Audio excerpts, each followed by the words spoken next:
The morning was cold and quiet on the wide land. Daniel Reed woke before the first light, as he always did. He boiled water for coffee and stood by the small window while the kettle hummed. The house felt too big for one person. The wind moved across the dry grass and tapped a loose piece of tin on the shed.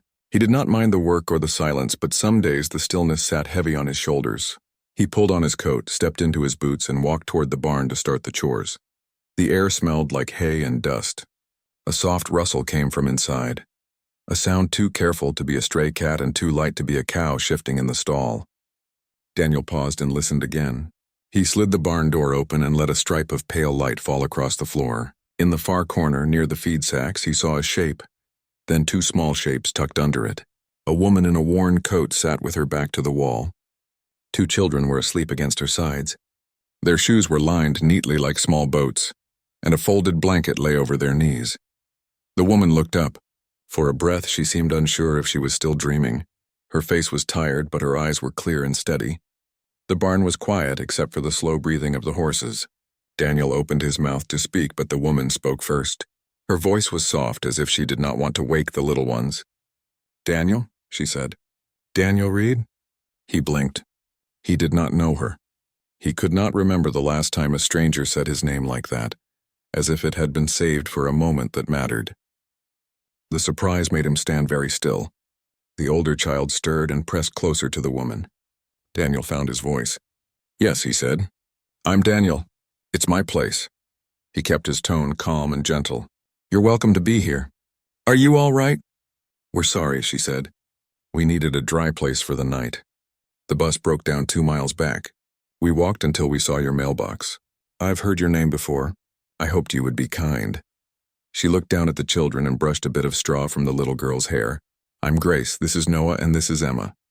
They can sleep a little longer if they need," Daniel said. "But it's warmer in the house. I can make breakfast. There's plenty."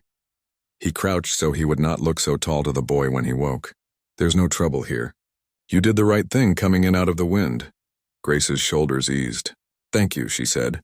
"I didn't want to frighten you. We were quiet. I put back anything we moved." She nodded toward a small empty corner where a broom leaned. "I swept the straw so we wouldn't leave a mess." "You don't owe me that," Daniel said. "Come on. Let's get everyone warm." He lifted the barn door wider and waited while Grace woke the children. Noah rubbed his eyes. Emma clung to her mother's coat and tucked her face against it for a moment, then peeked at Daniel. He gave her a small smile and pointed to the house. "I've got a cat who thinks she owns the kitchen. Her name is Button. She likes to be admired." Emma's eyes brightened a little at that. Together they crossed the yard. Inside, Daniel set the kettle back on the stove and added more wood to the firebox. The kitchen was plain but clean. He laid plates on the table and cracked eggs into a bowl. The smell of coffee filled the room. Grace helped Emma out of her coat and smoothed her hair. Noah sat up straight, trying to be polite, but his gaze kept drifting to the window where he could see the barn and the soft shapes of the horses. "Do you like horses?" Daniel asked him. "Yes, sir," Noah said. "I've only seen them up close one time." "We'll say hello after breakfast," Daniel said. He poured batter into a pan and listened to the soft hiss as it hit the heat. He worked quietly, steady and sure. Soon the table held pancakes, eggs, and a jar of his late mother's apple preserves.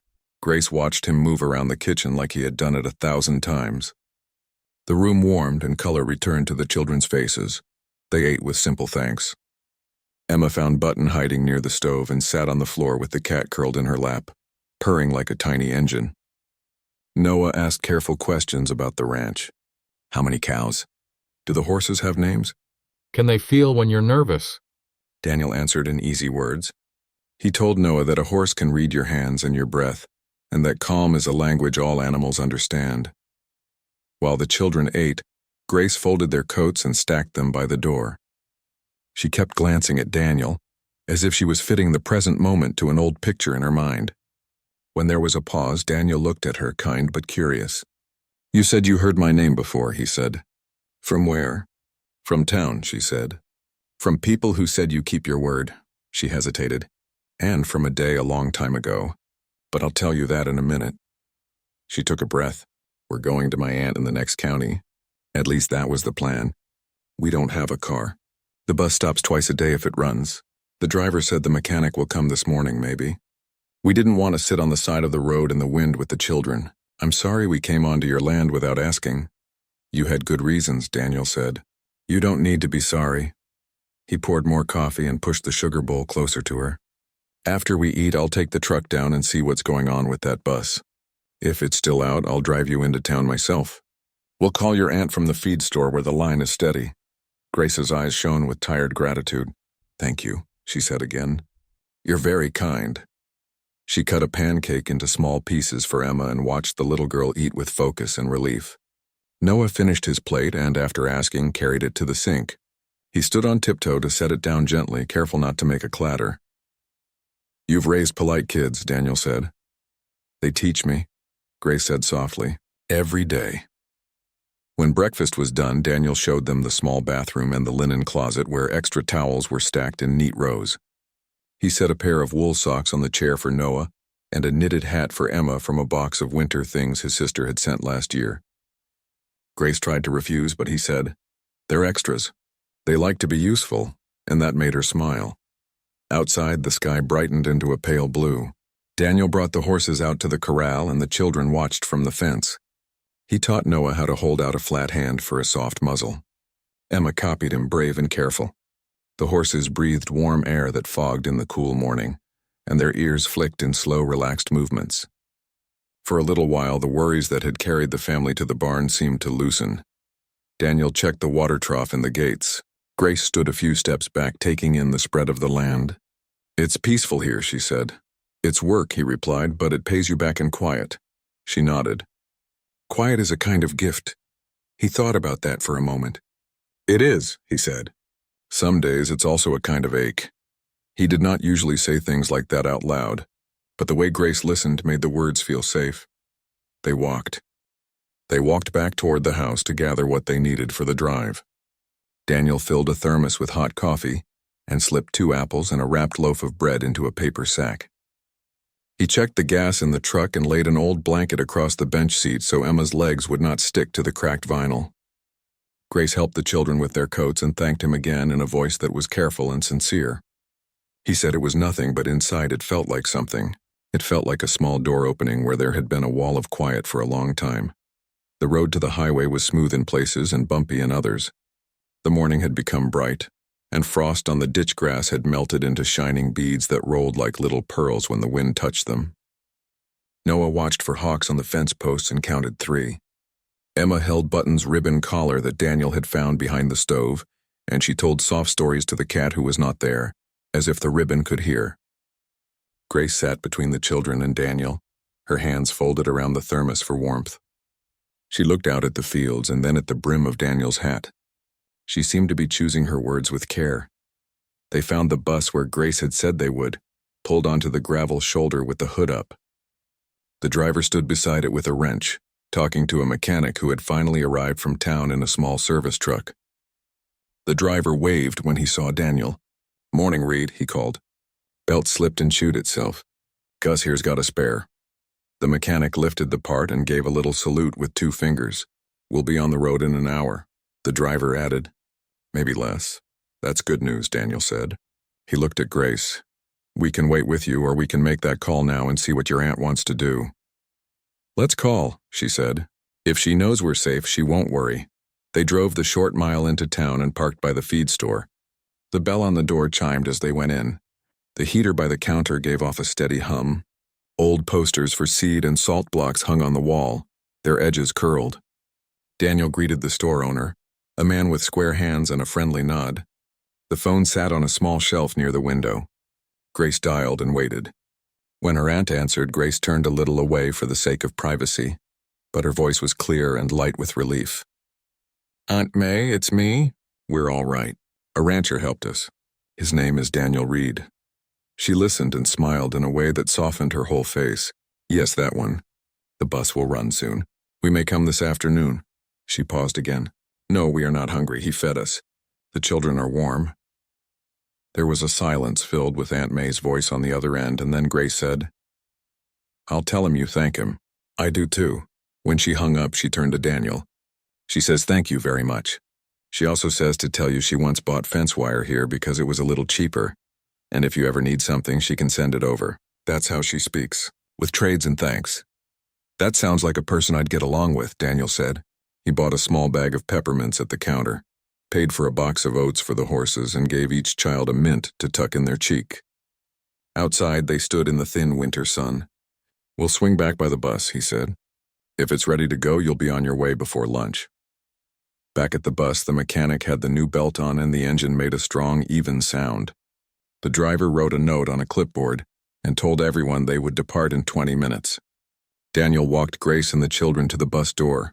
Emma held his fingers for a second longer than needed and then let go, as if she remembered that she was brave. Noah looked from Daniel to the bus and then to his mother, as if measuring something he could not name. Grace turned to Daniel. Before we go, she said, I should tell you why I said your name that way. I did not want to sound strange. You didn't, he said. But I did wonder. My husband worked a short season out here 2 years ago, she said. He was a good man and tried to be in 2 places at once on a job and at home, because our boy had a fever that kept coming back. Folks did not always want to hire a man who might need to leave at noon for a doctor. You gave him a week of day work, and when the week was done, you put a sack of groceries in his hands and said, You owe me nothing. When you meet someone else who needs help, do for them if you can. He came home proud. He said, There's a man out there who keeps his word. If we ever lose our way, look for the mailbox that says D. Reed. Daniel listened and felt the air go very still around him. He tried to picture the man. He saw flashes of that season in his mind. Hands at the hay elevator, a laugh by the gate, a cough behind a fist. What was his name? He asked. Walt, she said. Walter Hale. She said it without decoration, as if the name alone was a quilt that could keep a person warm. I remember Walt, Daniel said. He worked hard. He asked about every little thing and then did it right. He said his boy liked to draw horses with long manes. I liked him, Grace nodded. He passed last spring, she said gently. It was quiet. He left us with the kind of love that does not stop, just because a person has to go. We were doing all right with small jobs and help from Aunt May. But last week her neighbor fell and needed more care, and she asked if I could come sooner to be with her for a time. We took the bus. When it broke and the night grew cold, we kept walking. Then we saw your mailbox. I thought maybe the old hope could still be true. I'm sorry about Walt, Daniel said. His voice was low. Thank you for telling me. He looked at Noah, then at Emma, then back at Grace. You all carry him with you. I can see it. The driver called that it was time to board. People gathered their bags. Engines idled. Voices rose and fell in the thin winter light. Grace put a hand on Noah's shoulder and took Emma's mittened fingers in her own. She faced Daniel one more time. I don't know what we can ever do for you, she said, but I will teach my children to keep their word. That is a way of paying back. You already have, he said. You told me about Walt. That's a gift. He tipped his hat. You'll be safe with your aunt. If you need anything again, you know where I am. They climbed the steps and found seats halfway back. Daniel stood on the gravel and gave a small wave. Emma waved with both hands. Noah lifted his palm in a quiet salute he must have learned from a book. Daniel watched the bus pull out and felt the empty settle around him, the way water settles after a boat moves on. He returned to the truck and sat for a moment without turning the key. The cab held the faint sweetness of peppermint and the wool smell of the blanket. He thought about the sentence Grace had carried across miles in worry. Look for the mailbox that says D. Reed. He did not feel like a man who deserved to be a promise, and yet someone had used his name as one. He drove back to the ranch. The day stretched in front of him with all the usual tasks. Check the back fence, break the ice on the far trough, split kindling, count cattle on the south pasture. He did each thing in order, steady, but there was a new thread running through the weave of the hours. At noon, he ate a sandwich at the kitchen table and found that he had set out 4 plates before he caught himself and put 3 away. He smiled at his own absent habit and then felt a soft ache. In the afternoon, a cloud bank gathered on the western edge of the sky and drifted toward the ranch like a slow ship. The air cooled. Daniel put the horses in early. He lit the lamp before supper and listened to the radio for the weather report. The voice said there might be light snow after midnight, but nothing to worry a person if their stove was good. He poured a cup of tea and stood by the window. In the glass, he saw his own shape, and behind it the yard, the barn, and the empty path the bus family had walked. He told himself that people come and go, and that the right thing was to be a safe shore for a little while and then watch the boat sail to its next place. The phone rang. He crossed the kitchen and answered. A woman's voice came through the line, bright and carrying. "Mr. Reed? This is May Duncan, Grace's aunt. I hope it's not too late to call." "It's fine," he said. "Is everyone all right?" "They are," Aunt May said.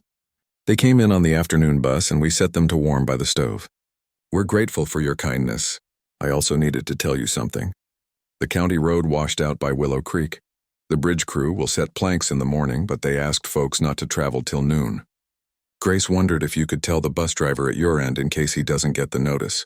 She didn't want anyone stuck." "I can do that," Daniel said. "He leaves here at 8 most days. I'll go down early." "Thank you," Aunt May said. "You have a good night, Mr. Reed." "You too," he said. After he hung up, the kitchen felt less empty. It held a purpose that would arrive with the morning. He set the alarm clock on the shelf and turned the hands back to an earlier hour. Dawn came gray and soft. Daniel drove to the highway and found the driver warming the engine. He passed along the road notice. The driver thanked him and said he would wait for the crew report before taking the route. While they spoke, a small car pulled in behind the bus.